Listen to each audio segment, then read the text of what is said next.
being a student in 1993, 94, I'm an art student, studying natural history and illustration. I had a folk band with these two lasses, an Irish lass and a Yorkshire lass. And I had a little folk band going. We're great little band. And I had my girlfriend, and she was from Holland. She was from Groningen in the north of Holland. And I went across there over the 2 years we were sort of together during that whole student time. She was living in my digs with me in the student flat. And just across the road it was Rita, the singer in my Driftwood folk band. It was all very nice. I mean, when I first went to university, it was hell. I didn't know anybody. I was very insecure.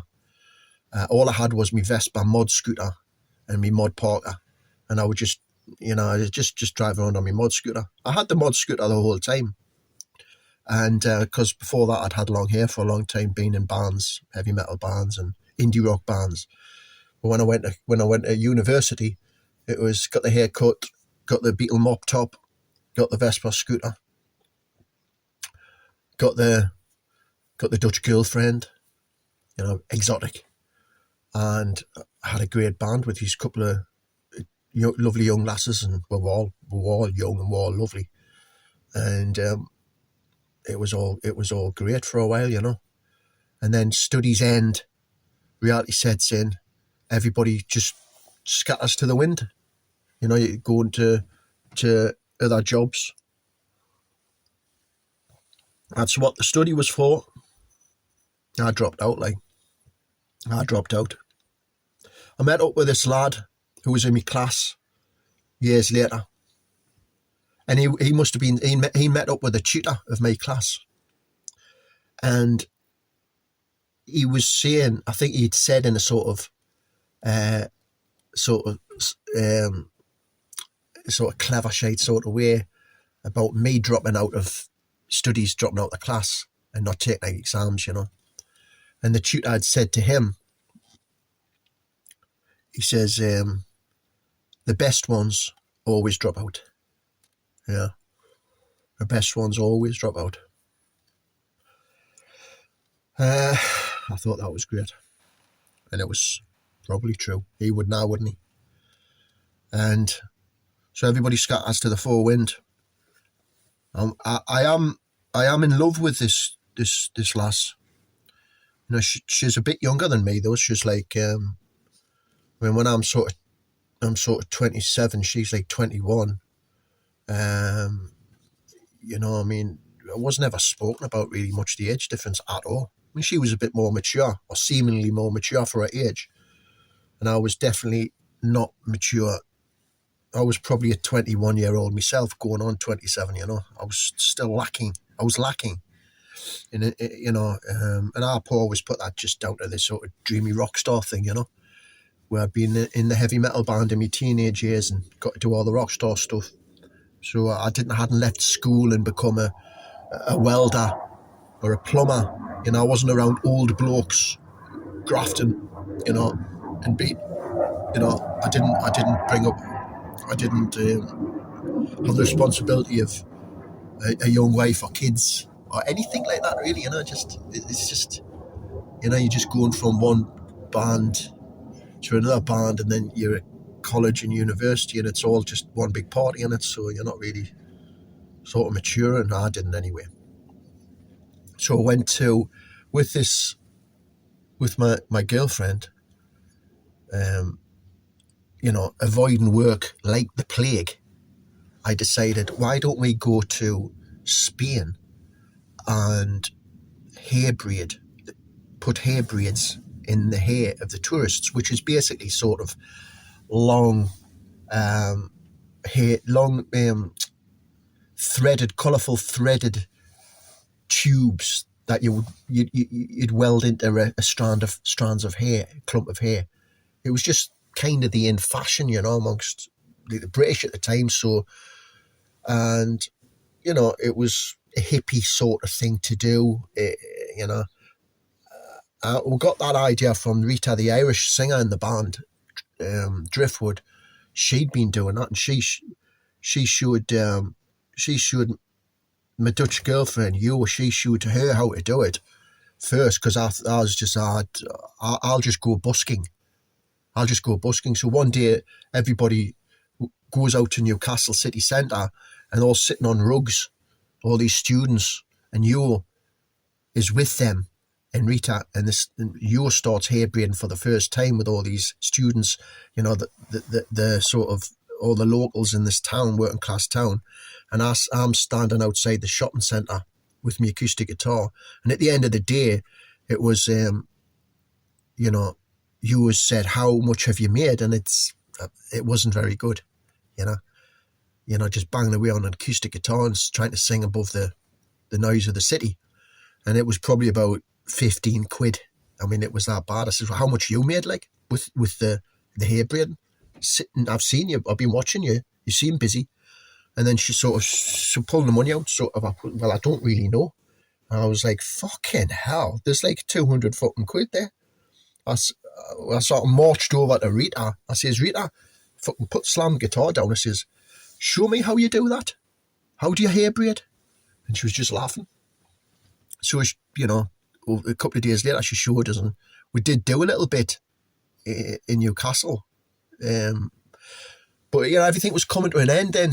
But we had the skill of doing that, both me and my Dutch girlfriend, So I'm hatching the idea, well, why don't we go to like Benidorm or something, or just the south of, we ended up in Benidorm, just the south of Spain, hit all the resorts and hair braid.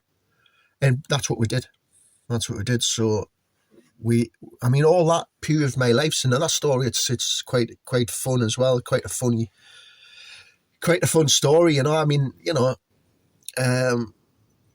they're all fun stories when you're young, you know. They're all fun stories, you know, full of energy and I mean, just innocence, really, you know. And so we went there to Spain, and I think we went to Spain for about 4 or 5 months, and then we ended up, and the relationship, I didn't realise, like, but the relationship was crashing.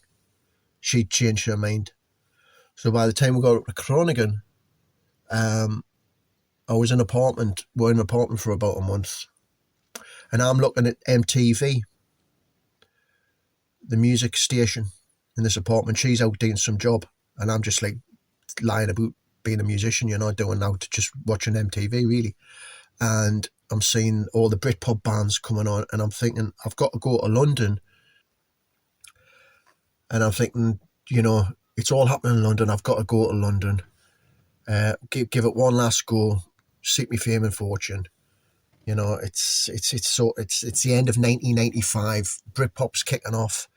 I've got to go there, and which is what I did. So I went to London, and that's a whole different story. Like, it's actually quite a good one. That experience, and you know, I'm an internet. I got me. I mean, it's London, so you kind of get any big Victorian or Edwardian apartments, places like you can up in the north of England. It's compact. There's not much to rent, and it's just little bed sits. So, you know, she stayed with us. You know, I've got to go back to Groningen, and she stayed like for a few days, and then I got the phone call. I phoned up and I got the phone call, and then her sister had said, it's over. And so basically I went to London and she didn't. And I was always carrying this sort of why? You know, what did I do wrong? Well, I mean, you're just young. You're doing stuff, you know, I mean, you know, I wouldn't have really, you know, you wouldn't swap Groningen. Groningen's like still is. It's like but I wouldn't want to live there. No, I really wouldn't. I don't. I thought Holland was great when I was younger, but I couldn't live there. No, it's it's not my thing at all. Like, you know, and I like open spaces, I like wilderness, I like countryside. So I don't like too many people about. So, but at the time, Cronaghan was the greatest for me. It was the greatest place on earth, you know. And even after going around the States, I still thought Cronaghan was still the greatest place I'd ever been. Because at the time, it's not so much now, but certainly at the time, everybody was on bicycles. It was the bicycle capital of Holland, and Holland is the bicycle capital of the world, the country. So it was just young people, and I was a young person, and it was just everybody was on bicycles. You know, I loved it, and so, you know, was she going to swap all that? Our family's up there with her friends. She's going to swap all that to come and live in a little bed sit in London with some guy who's still trying to be a rock star. So I got all that, you know, understood all that, but you know, I still carried so much, you know, carried it around with us. But you're young, you know, you don't know how to sort of, you know, work these things out, you know, just get on. It's not the end of the world, just get on with your life, you know. So, but, you know, that's not where I was, but that's where I was. I was in London. So, you know, I've been around this American trip to try and move on with my life. Forget about this ex-girlfriend who didn't follow us to London, who was independently wanting to do her own thing, you know. So I still hadn't shaken her off, you know, all that experiences in America. And, you know, I'm waking up in tree houses in Germany. So I mean, I don't know if Steve sort of knew, you know, when I'd said I'm going to Germany, that maybe he might have been thinking, oh, now where he's going. So I'm really in Germany, desperately trying not to go to Cronaghan in the north of Holland. And this is like 3 years after the relationship's ended, you know. I mean, it's just fucking ridiculous, but, you know, I'll not be the only one, I'm sure of that. So I come out of, I for some reason, and I'm thinking about it, it's kind of in the wrong direction to be heading up to the north of Holland, but maybe I'm just fighting it. But I end up sort of heading southwest of Frankfurt, and I end up in the student city of Heidelberg, which, you know, I'd never been to before. And if I'd never known Cronaghan, I would have thought Heidelberg was fantastic, the best place I've ever been to. It was that city, it was that student vibe, but without all the bicycles. The Germans like the bicycle as well, especially up in the north where it's flat. Like, you know, probably there's more bicycles today in Germany, people on bicycles, than is in Holland now. But it was a student vibe, and I loved it. And I had my mandolin, right? These are dense streets, shopping streets, lots of people chunneling down these tight streets.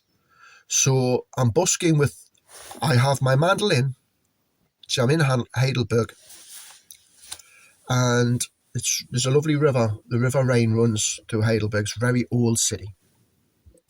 And I've got the photograph as well. I have a black sheet, which is just it's like a big thick shirt. I have that on the ground, and I have about maybe it's about 7 hand-sized wooden carvings that I've been doing. That I'd done in Canada, you know, that I'd carved with my scalpel, and I had them on display.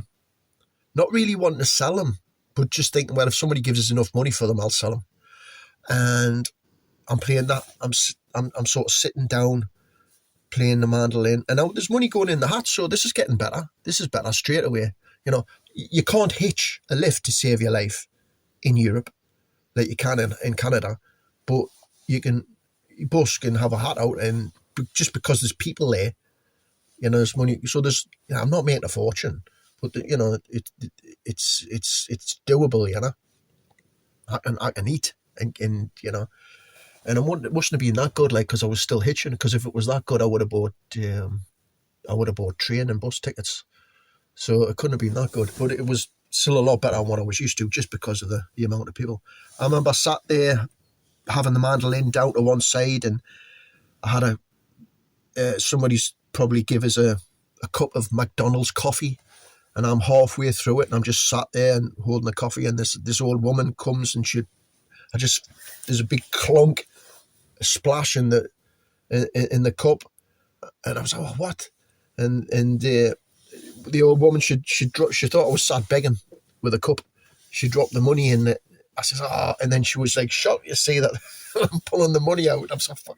I says, thanks very much, like, and I was just laughing, really, and she was shocked because, oh, I'm sorry, and I thought, well, at least the money she's give us means I can buy another coffee, because this one's ruined, There was, and I did sell a few. I think I sold like 6 out of the 7 of me wood carvings, and I think I was just $20. I mean, this one fella bought this one younger lad. I think he bought like 3 of them. He says these will look great in my apartment. Of course, I'm telling them I was in Canada and I carved them in Canada. So, and I've got the Native American, I've got their long hair and the Native American, thing around my neck. So, maybe they thought I was Canadian. Maybe they thought I was Native American. I'm still got the tan, and so I was doing that. I got in with these group of this lad. He says, you can come and stay with us. So there was this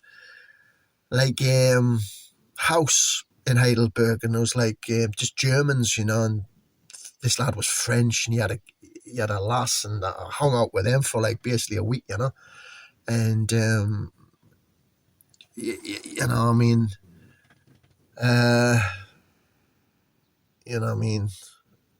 that was okay. I mean, remember this big German lad with a Mohegan. He was feeling threatened because he's English. She was an English lass. She was interested in me, and he wasn't happy about it. And this French lad was just like a Steve, He was just like constant hard on, just shagging this woman in this apartment, in this thing where we were all keeping those loads of beds in. I was just on the floor, and I was just like, fucking hell, can I not get away from this? So, but I was there for a week, and it's sort of bohemian young people, and by that point, been there, done it, it's like, that's not what I want, I mean, yeah, I've had my adventure, and I'm still having an adventure, but there's an age thing, there's well, I've sort of done that now, been through that, yeah, bought a t-shirt, and I'm still just wanting to, I'm just me doing my own thing, man, So I remember getting a hitch up to, was it Bielefeld? I've just remembered the name, Bielefeld. This lad, this fella, I think he was a gay fella, and I was stood on some motorway services or something like that, and I was playing the mandolin just to wait for a fucking lift, And he pulled it up. He must have seen. I must have been there for hours and hours and hours, because he says, "I felt sorry for you, because you've been there all day." He says, "I was on my way back." He says, "Jump in." So this up to Bielefeld, I mean, it was a long. I mean, it was literally half the length of fucking Germany, the hitch, But this fella was, obviously it's the autobahns, and they drive ridiculously fast. There's no speed limit on the autobahn, so he was an absolute lunatic, I mean, he's bombing along at 150 mile an hour, even when there's a one lane and there's fucking cones down another lane because there's roadworks going on. And he's looking at me at 150 mile an hour saying, "Go on then, get your mandolin out." And I'm like, aye, I'll get my mandolin out, aye. So I'm sitting fucking playing the mandolin, and he's bombing along at 150 mile an hour. But he was all right anyway. So we got up to Bielefeld. He says, "Where are you going to kip the night? Where are you going to sleep?" I says, "Well, there's a windmill." I say, I just saw this windmill. The sort of vintage windmill near where he was living. I said, I'll just put my tent up next to that. I'm still in the sort of Canadian zone, not in the Eurozone sort of vibe, you know. And he says, well, you can't do that. He says, I've got a, you see, I'll introduce you to a couple of friends. So I stayed at there was just a hippie couple, but they weren't together.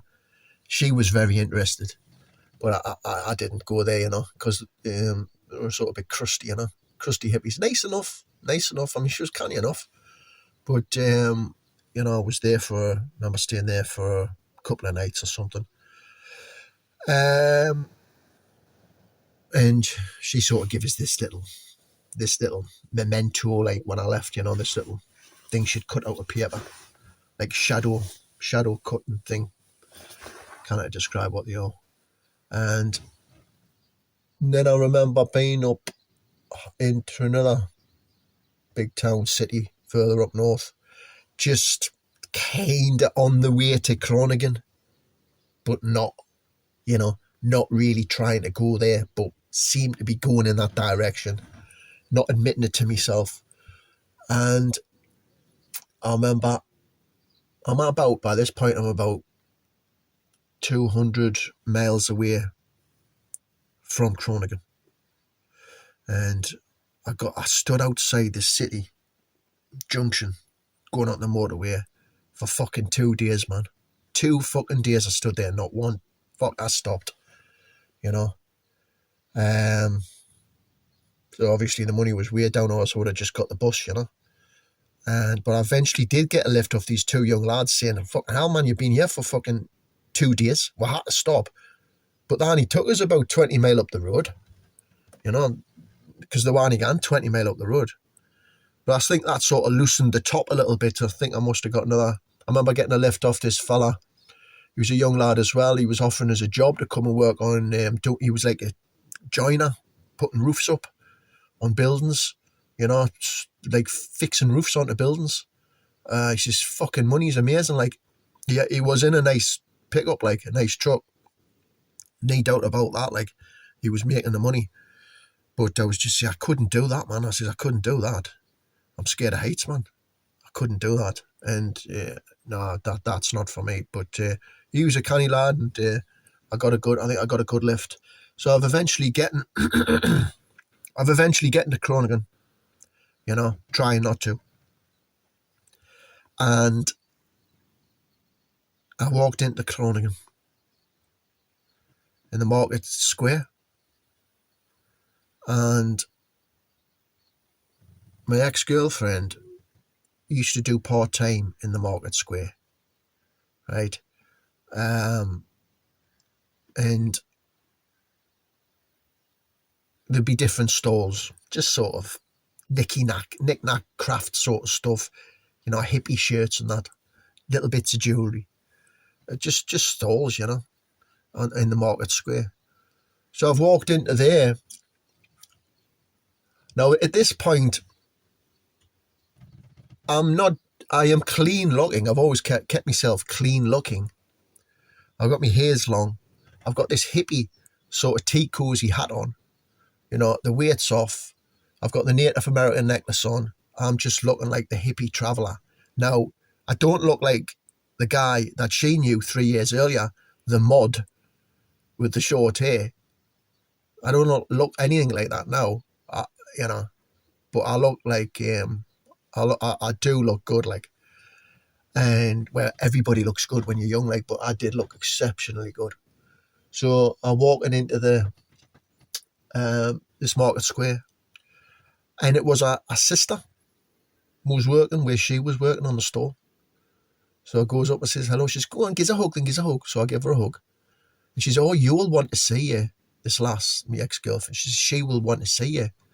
She says, where are you staying? I says, well, I'm just in my tent. I've been to Canada, I've been to America. I'm just travelling on my way back to Great Britain. Oh, well, I'll tell her, and she'll meet you tonight at the Blues Bar in Groningen. It's just a bar. It's just a music bar. I says, okay. So, you know, 5 hours later, it's about 6 o'clock at night. It's still light though. It's not dark, like. Or maybe it was earlier. It must have been earlier. But I goes into the blues bar, I looked around, didn't see anybody. I'm gutted, because it's the right time to meet. I was told to be there. So I thought maybe it's the other bar down the road. There's another bar that might be the blues bar. I knew where the blues bar in Cronigan. I'd been there 2 or 3 times in the past, like, you know, because I would go with that to Cronigan from with student digs in England, you know. We're together for 2 years, so there was a bit of to and fro, but I knew Cronigan. I knew it well, really. And I've got a good memory for places, you know, so it was a town that I knew very well. So I went to this other blues bar and sat in there with them, because I'm not drinking now. I don't drink anymore, you know. And I'm sat there with me Coca-Cola, and nothing. Half an hour passes. I thought, fucking hell, I've been stood up. And I'm just feeling like utter shit.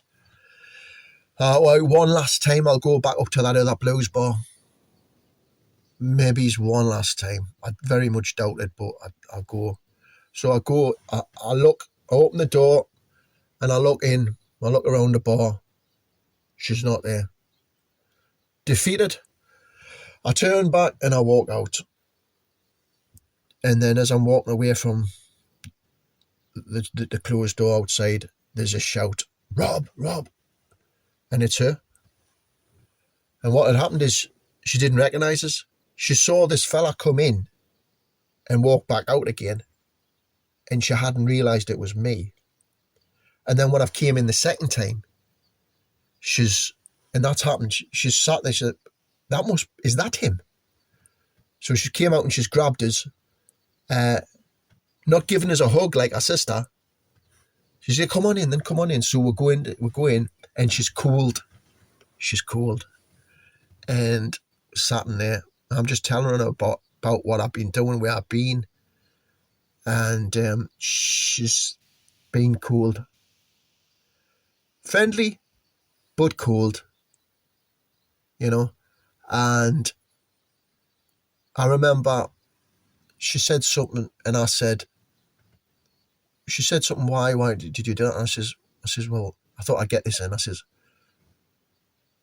because I loved you. I didn't say because I love you. I says, because I loved you. And still sort of cold. And she fucking looked gorgeous, like. Now, because I'm like 29, so she's in her mid-20s, and she's obviously, she dressed up a little bit for us, but she was very attractive anyway, but she was at her peak, like. I was at my peak as well. Fucking hell. But they used to say that about when we were at college, like the fucking, you know, the gorgeous couple, you know. You know, fucking McCartney and what was the first woman he was with, McCartney? Anyway, sort of we walked out the pub. She says you cannot stay with us tonight, Rob. She says it's too early. It's too early. Fucking 3 years later, it's too early. I wasn't pushing myself on that at all. I was just happened to be there, and all the questions I was wanting to ask in me mind, why did it end? I didn't ask one fucking question right. I didn't get one fucking answer, and I didn't ask. And fucking hell, if I just got some answers, would it have made any difference? I don't know. She says, where are you sleeping tonight? I says, well, I'm just going to walk out to the town. I'll find somewhere, which is what I did. She says, well, come back to the market before you go tomorrow morning and say goodbye. I thought, oh, fucking aye, great aye. So I went out of town, kept in. I knocked on a door actually, and just kind of kept in the garden here, and they were fine, just student house, you know. And I was an expert at just keeping anywhere at that point, you know. And I mean, keeping in the back of people's gardens, like, you know. You arrive there late on a night, and you stick your tent up here, a nice flat bit of lawn. You just get way early in the morning. I mean, fucking mental, like, you know. But you know, you're just trying to keep yourself safe all the time, you know. You've got to watch, especially when you're getting into Europe. You've got to be careful about where it's condensed in it. It's not like adventure how it had been in the States and Canada. This is just kind of just feels more like sort of kind of Dawson, really. The closer it gets to the more environment you're familiar with, So, it's an adventure, but it's diluted like at this point, compared to the States and Canada. We're back to the market on the morning, and yeah, just hugs, And she says, "How are you going to get?" She says, "If you've got any money, how are you going to get?" I mean, at the end of the day, I remember thinking, "Fucking hell, I put you up in my flat, my university flat, for 2 fucking years, rent free. You couldn't even put me up for a couple of nights." But whatever. Young lads get treated like shit. So, she says, "How are we going to get across the water? Like, if you've got any money from Amsterdam, how are we going to get back to England?" I says, "Well, I've just got a mandolin. I'm going to sell it. I've got a mandolin. I'm going to sell it in a music shop in Amsterdam, and I use the money to get back to England." She says, "What happens if you don't sell it?" I says, "Well, just swim the channel, And she had mentioned that I owed her mother. Still owed her mother money, because apparently her mother had lent me money a few years earlier for something or other. So she didn't offer to give us any money. I wasn't expecting any money. I wasn't thinking about getting any money off her at all. I had it all planned, I mean, this is the end. And, I've opened up a wound for no reason whatsoever. I've been on all that adventure, been the other side of the world, and I've just fucking opened this wound all the way back up again. And now I've got to get back. Now I've got to fix that again. And that was it. Jumped on the train. I only had enough money to get 3/4 of the way on the train to Amsterdam. And I remember a train inspector jumping on the train. And of course, it's not the thing you do in Holland. You don't overstay. You don't overstay your trip. So she chucked us off the train, right? But fortunately, it was only like a couple of hours walk to the centre of Amsterdam. So that's what I did. I walked to the centre of Amsterdam. I walked into a couple of music shops, got the best price for this really, really good instrument. And I got the money in my pocket. I went to the train. It mustn't have been enough to get the ferry, because I probably would have got the ferry. I don't know why I didn't get the ferry from Holland to Britain. But what I've done is I've gotten the bus, probably just to save money. Maybe it's just that, I've gotten the bus from Holland. You go the long way around. Holland to Calais, Dover, London. So I'm at London. So I do that. I'm at London Victoria bus station now, and this is the last leg.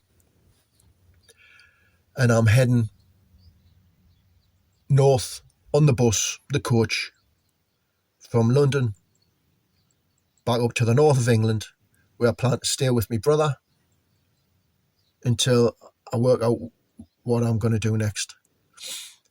And I'm on the bus back in Britain, and I'm looking at the window. There's a fella next to us, an older fella. He's been working and he's away back up home. He's been working in London, and I've been telling him some of the stories, and he'll have been thinking, he's sitting there thinking, "Fucking hell, you've been on some adventure, And just telling him some of the stories, and I'm just sort of looking out the window, thinking about sort of what's happened, about the whole trip, the whole thing from start to finish. And I'm starting to think, what I'm going to do next. I'd sort of thought what I was going to do next, actually, when I was in Groningen on that morning before I saw the ex-girlfriend, as I'm walking into the town centre to the market square. For some reason, I just saw a Volkswagen camper parked outside a house. And I remember looking and thinking, that's the way to do it, like, you know, not this hitching about. So I need to get my own, I need to get one of them, like, and, cause, you know, when we were younger, me brother, Scott, he would always drive us around when we were in bands. He would always drive us about. He was the band. You know, the gear would go in the back of the van. Scott would always do the driving. So I was late to drive, and I got my scooter when I was at university. So by then I'm like sort of 24 years old, and I've got my first set of wheels, which was the scooter. So I knew roads, but I didn't have and I had a full motorcycle license as well, because I got that in when I was in London for a couple of years. But I didn't have my car driving license, so I could drive a camper van. So I remember just walking into Groningen thinking, I need to get a camper van, because I'm not finished yet. I want to keep on travelling. I want to come back over to Europe. I want to keep on moving about, you know. It's actually quite enjoy it, and I certainly don't want to get. How can I go back to a job after doing all this? I've only ever done being a teenage rock star, you know, art college, art university doing art, flying around, dreaming being a mod, you know, great life, travelling about, girlfriends, Americas. How can I can't go and do a job. I can't do that. I want to keep on travelling a bit. Surely I can make money somehow busking. Come up with something, come up with some idea. Have a camper van and hit the road again. And that's what I'm thinking as I'm sort of in the bus, the coach, heading back north to stay at my brother's. And I will say that the whole thing from start to finish, because I don't want to end on too much doom and gloom, like, but the whole thing was me wanting to go to the States with Steve, like I said at the very start, because I want to grow up. I need to mature a bit in my mind. I knew that, and that's what I was saying to Steve. I said, I want to mature in my mind, and I want to shake off this ex-girlfriend as well, you know. And I did mature. I definitely matured. But I didn't shake off the girlfriend, because I opened up the wound again right at the end, which I shouldn't have done. I should have just moved on. But the big thing to come out of it was probably what was the most important thing in the back of my head before I went. And that was to stop drinking alcohol. I think the alcohol had been a real constant background problem, binge drinking in my life, you know. And by the time I got to my late 20s, I mean, that's exactly what I remember thinking. I'm 29. I have to stop this. I'm on the other side of the world. I'm mortal drunk, and I can't get to the other side of the world and escape these demons. So, and I'm 29 now. I want to stop this. It's maybe played a part in failed relationships, you know, ex-girlfriends. It's maybe played a part in that. Maybe it's not. I don't know. But it's certainly something I was not wanting to continue in my life. And because I've never drunk alcohol, or since then, you know, That was the last in Calgary. That was the last big mind bender, that. And because of that reason, and here I am at 57 years of age, and have stopped drinking since then. That was, I now look back and say, well, that's what that whole trip was about. The whole thing wasn't about anything other than that, to stop drinking alcohol. And there's been times in my life when, and it's a whole other story, when I've had a camper van and I've been travelling all around Europe with street entertainment, and there's been money coming in, and it's been good money at times, and if I'd been drinking still, I would have probably I could have got myself killed, drunken, being around the wrong people, just walk in front of a car drunk or something, anything. So me well-being, me mental well-being, physical well-being, everything, I wouldn't have had the quality of life that I've had over the last 25 going on to 30 years. I wouldn't have had that if I hadn't stopped drinking on that night at Calgary. So that's what this whole story was about.